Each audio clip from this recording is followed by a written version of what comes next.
El desván de San Pedro, con María Pagalday.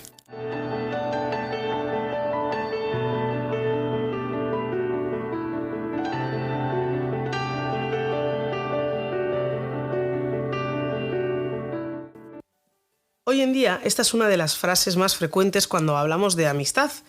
Amigos, la familia que eliges. Y bueno, pues creo que como siempre tiene una parte de verdad.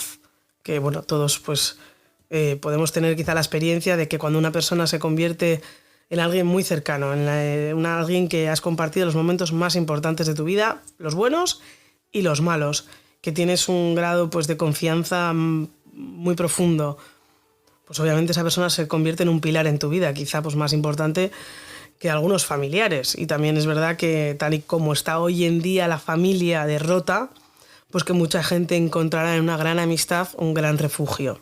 Y esto es maravilloso. Pero creo que también esta frase pues nos induce a vivir la amistad de una manera un poco peligrosa. Y es esa idea de creer que estamos haciendo siempre un casting a los amigos, que estamos siempre eligiendo. Bueno, pues creo que esto necesita un matiz y creo que hoy pues podemos preguntarnos un poco más sobre la verdadera amistad. Hace un tiempo conocí a una psiquiatra. En cuanto me dijo que era psiquiatra, le dije, tengo un montón de preguntas que hacerte. Sí, le digo, hombre, claro, porque tal y como está hoy el mundo, ¿no? Que estamos hablando tanto de toda esta crisis de salud mental, pues tengo muchas preguntas que hacerte. Y entonces, bueno, pues estuvimos allí, gracias a Dios, un rato hablando, y le pregunté por esto que se oye, creo que mucho en medios de comunicación, que son muchos famosos también que lo dicen, y es que normalicemos que todo el mundo vaya al psicólogo. Que todo el mundo pues debiera ir a un psicólogo. Sería algo de una sociedad que ha avanzado, ¿no? Un poco así se tiene como esta idea de que, bueno, de que es algo casi necesario para nuestra salud mental.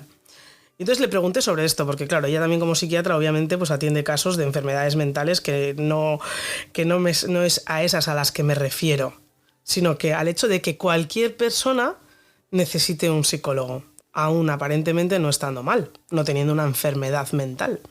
Bueno, entonces pues ella me dijo que ella creía que se debía a dos motivos, esta crisis, esta visión también de esa necesidad de atención psicológica constante.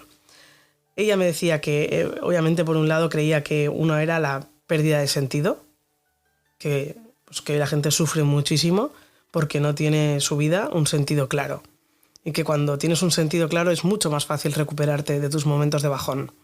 Pensemos en la lesión de un deportista.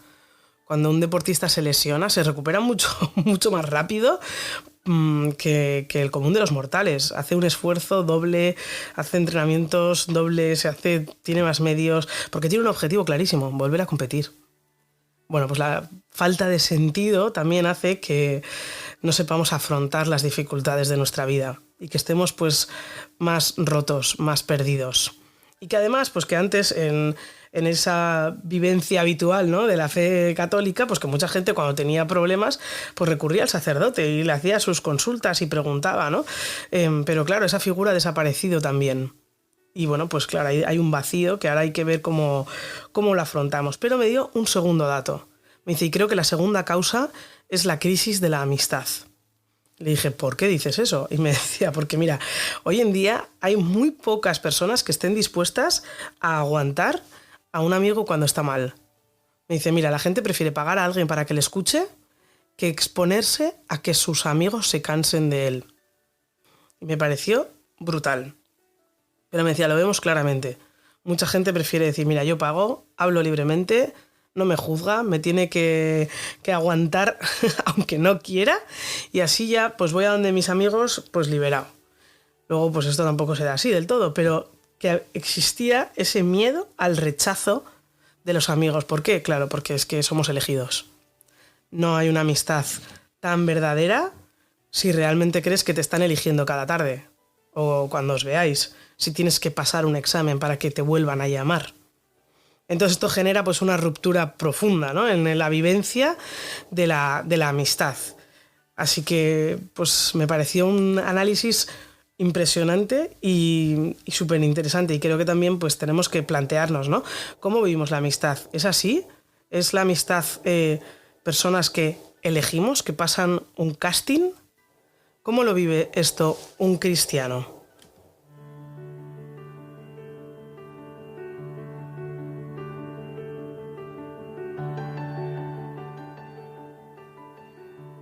En torno al año 1193, es verdad que hay algunos datos que lo sitúan en 1194, nace en el seno de una familia noble Clara de Asís.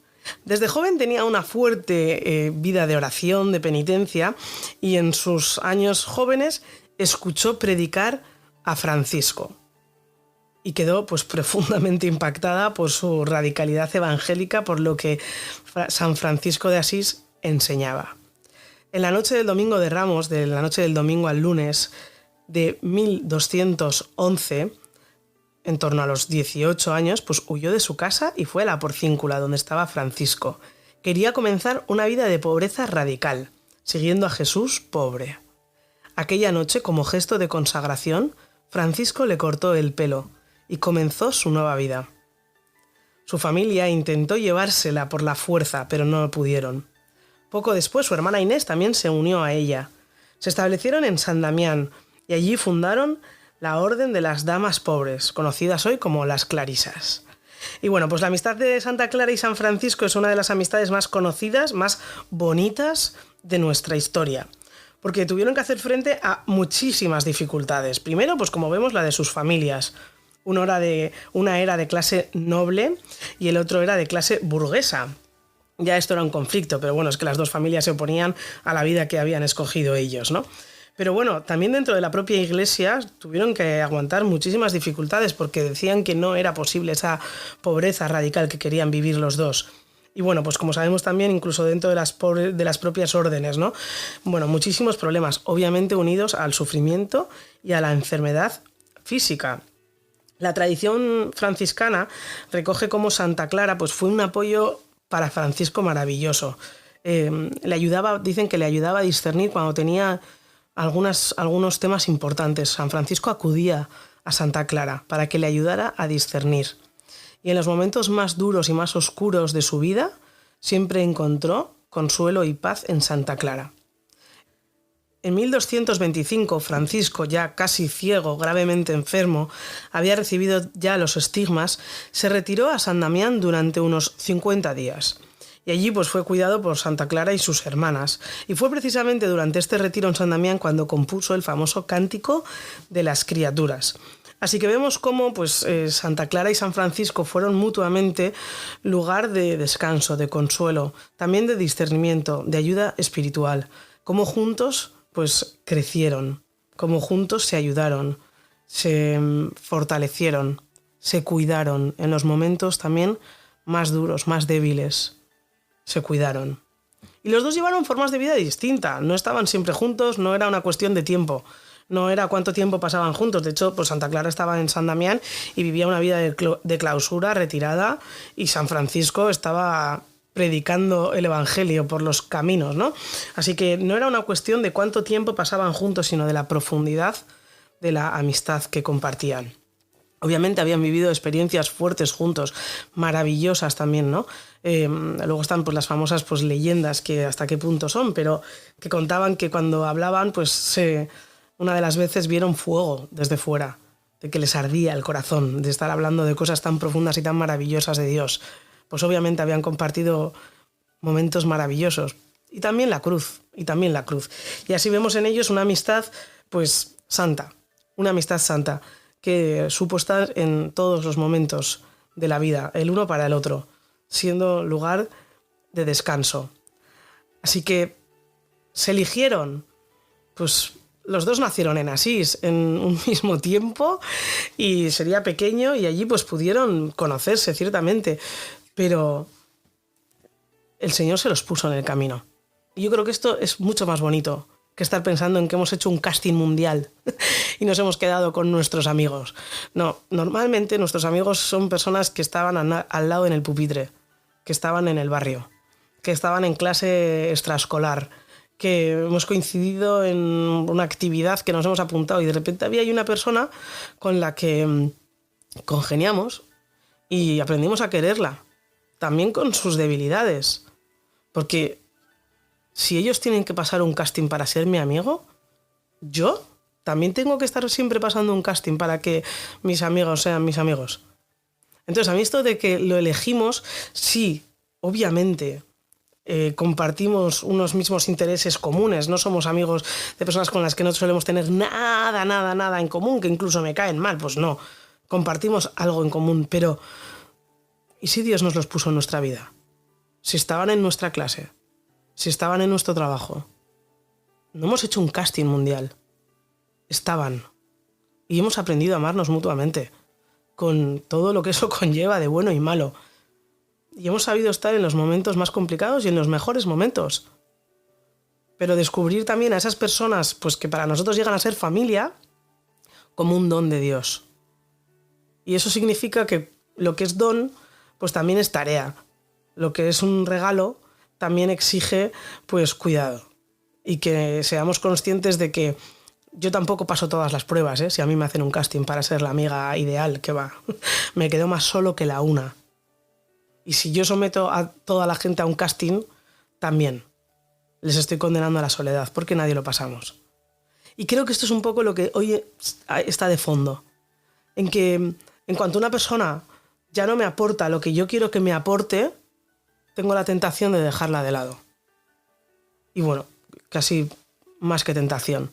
Y mucha gente se siente muy sola, porque no creen que puedan pasar ese casting.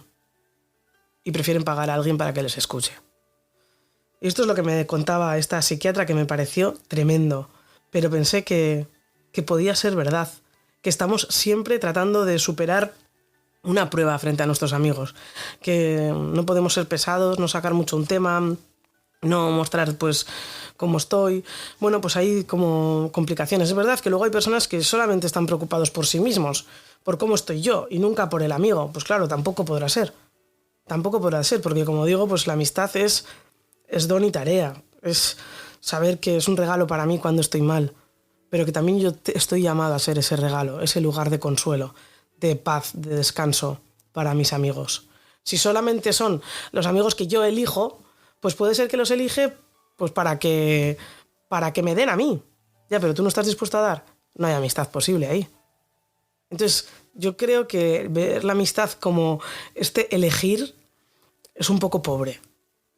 Creo que es más bonito verlo como un don, como un regalazo que Dios nos ha hecho, nos ha puesto a las personas necesarias, a las que necesitamos, que son distintas, que piensan distinto en muchas cosas, que tienen personalidades, que habrá cosas que no nos gusten y nos pongan incluso nerviosos, pero que hemos pasado ya tantas cosas juntos que vemos que nuestra vida está unida por un vínculo de la amistad profundo y que además compartimos una meta común.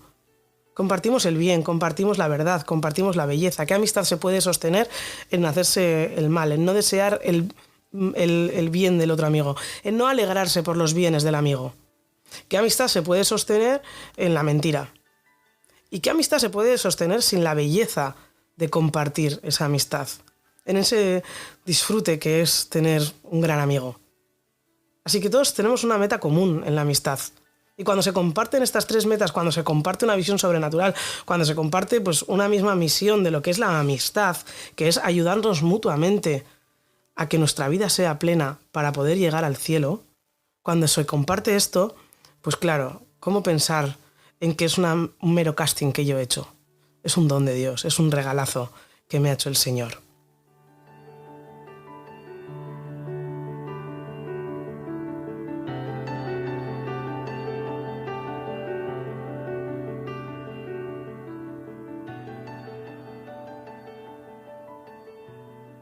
Bueno, y por último vamos siempre con el Señor. Vamos a ver qué nos enseña Jesús sobre la amistad. La verdad es que me cuesta un poco escoger alguno de los pasajes porque creo pues, que toda la vida del Señor es un poco enseñarnos que Él viene a ser amigo.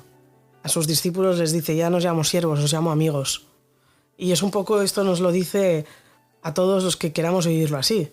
Ver al Señor como pues, nuestro Salvador, nuestro Señor, pero un gran amigo del alma. Pero bueno, he escogido un pasaje porque creo que también nos ayuda un poco a iluminar esto de la elección.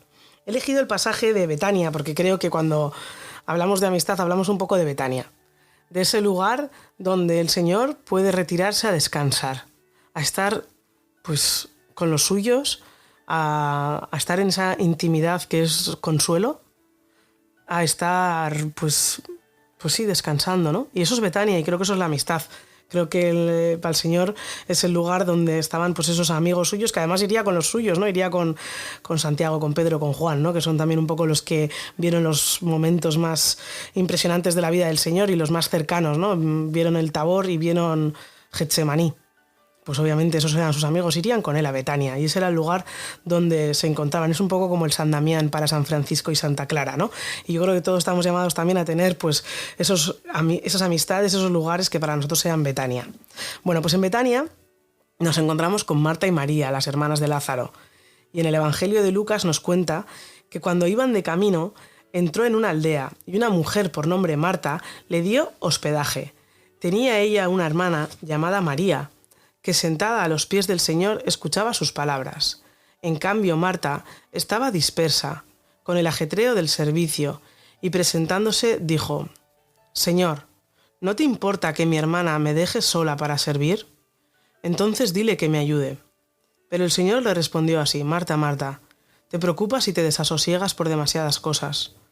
Solo se necesita una. Ciertamente María eligió la mejor parte, de la que no se verá privada». Bueno, obviamente sobre este pasaje de Marta y María pues hay ríos de tinta, porque aquí pues todas las personas que invitan a alguien a cenar a casa están diciendo sí, claro, pero alguien tendría que preparar la mesa. Y ciertamente fue Marta, ¿no? Y es verdad, el Señor pues cenaría esa noche, ¿no? De lo que preparó Marta. Pero ¿qué nos enseña el Señor con esta frase que le dice a Marta? Te preocupas por muchas cosas.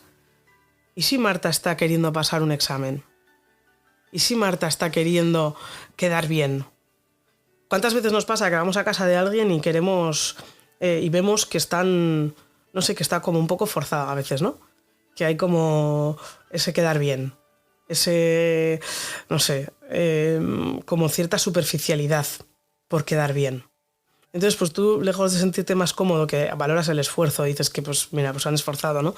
Pero no se llega a generar ese clima de, quizá de tanta confianza, porque están tensos, porque están, pues como Marta, ocupados en muchas cosas y se están perdiendo quizá, pues, lo importante que era el encuentro. Y esto, pues, nos puede pasar a nosotros en la amistad, ¿no? El querer quedar bien, en tener amistades basadas en quedar bien, en que no piensen mal de mí, en mantener las formas, en que digan qué guay es, mira cómo va vestido, mira qué planes hace, mira tal, qué divertido es, cómo bebe, qué chistes cuenta, y puede ser todo perfectamente superficial. Y puede ser que nuestras amistades se muevan en ese campo, porque tenemos miedo de que si nos mostramos como somos, pues quizá no gustemos tanto. Entonces, yo creo que hoy en día hay un poco de esto en muchas amistades. Y en cuanto la cosa no va bien, pues me elijo otras, porque como esto va de elegir, no de profundizar en lo que tenemos, pues creo que existe este riesgo. Entonces el Señor nos enseña a que lo importante era ese encuentro que estaba teniendo María, que se sienta allí a los pies del Señor a estar con Él. Y que María no está ahí preocupada por pasar ninguna prueba, por pasar un examen, por quedar bien ante el Señor. No, María está con Él. Y esa es la profunda amistad. Y eso se nota cuando tienes un amigo de verdad que os conocéis desde hace mucho tiempo y tienes confianza, le notas, ¿no? Que no está pasando un examen contigo. Ojalá podamos provocar eso, que esté siendo él mismo, ella misma. Que no le veas con caretas, que no le veas con maquillaje, que no le veas con quedar bien, sino como es esa persona y que veas que tú puedas ser un lugar de descanso para ella. ¿Somos un lugar de descanso para nuestros amigos? Porque si estamos todo el rato pensando en qué me dan a mí y en ese casting mundial que creemos que hacemos de nuestros amigos, es que igual tú no eres un buen amigo. Porque además hoy en día pues nos pasa que rechazamos todo lo que nos es dado. rechazamos pues la religión de nuestras generaciones pasadas, nuestras tradiciones, nuestra patria. Hoy en día se rechaza hasta el propio sexo, porque no lo ha elegido. Y entonces ahora pues es la utopía de poder elegirlo todo. Elegir nos hace que sea verdadero. Pues no es verdad. Y qué maravilla es cuando eres amigo desde el cole. y os habéis aprendido a amar ahí. Y eres amigo desde la uni. Y eres amigo desde porque estaba ahí. Porque ya está. Y nos hemos aprendido a querer ahí. Porque hemos coincidido en un sitio y hemos visto que buscábamos las mismas cosas y nos queremos ahí siendo pues como somos, con muchos peros cada uno. Pero sabiendo que voy a seguir ahí. Porque si introducimos este concepto de elegir, de casting, claro, igual llega un momento en el que no pasas, no llegas a la nota media que el otro exige. Si vivimos así la amistad, no puede haber Betania. En Juan 15 dice el Señor: este es mi mandamiento, que os améis unos a otros como yo os he amado. Nadie tiene amor más grande que el que da la vida por sus amigos. Yo ya no os llamo siervos, os llamo amigos. Así que el Señor aquí nos está enseñando directamente sobre la amistad. Nadie tiene amor más grande que el que da la vida por sus amigos. No el que hace casting constante, no. El que se entrega. Y lo dice justo después de ese mandamiento nuevo, ¿no? De esa nueva enseñanza de que nos amemos los unos a los otros como Él nos ha amado. ¿Cómo nos ha amado Él? En nuestros peores momentos. En nuestros momentos más oscuros. Ahí nos ama Dios. Es que es impresionante y nos ha amado desde el principio. Si existimos es porque Él nos ha amado. Y no deja de amarnos, hagamos lo que hagamos. Así nos llama a amarnos, ¿no? Como Él nos ha amado. La medida del amor ya no es mi amor.